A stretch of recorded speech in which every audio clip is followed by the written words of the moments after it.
جس وقت اسلام اور احکام اسلام نافذ ہیں، حج کی فرضیت آ گئی، تو پھر پتھر کے گرد چکر شروع ہو گئے۔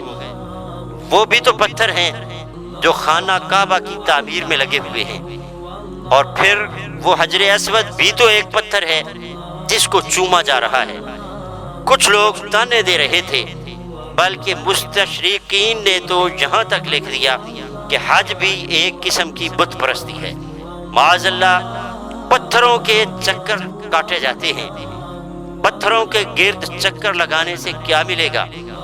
پتھروں کو چومنے سے کیا ملے گا؟ وہ مستشرق، وہ مغربی دماغ والے یہ سوچ رہے ہیں، اور ادھر سے حج کی جو اسرار کی کھیتی ہے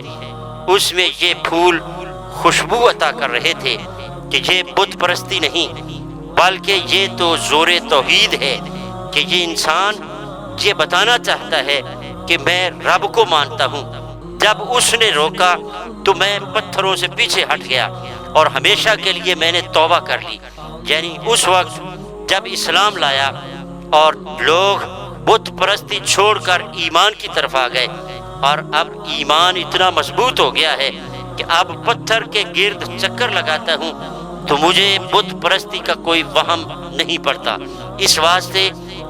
کہ رب نے اس قدر زور توحید دے دیا ہے کہ میں نے اپنے دل کو پوری طرح مطمئن کر لیا کہ ایمان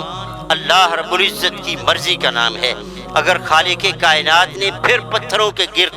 چکر لگانے کا حکم دے دیا ہے تو میں چکر لگا کر یہ بتانا چاہتا ہوں کہ ایمان میری اپنی مرضی کا نام نہیں، بلکہ ایمان میرے رب کی رضا کا نام ہے، اور میں یہ بتانا چاہتا ہوں کہ میں اس کا عبد ہوں،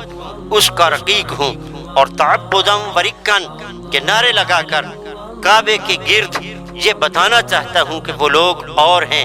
جو پتھروں کی طرف دیکھتے ہیں تو پتھروں میں گم ہو جاتے ہیں۔ میں نے اس کام کو مسترد کر کے پھر رب کے کہنے پر پتھروں کے گرد چکر لگا کے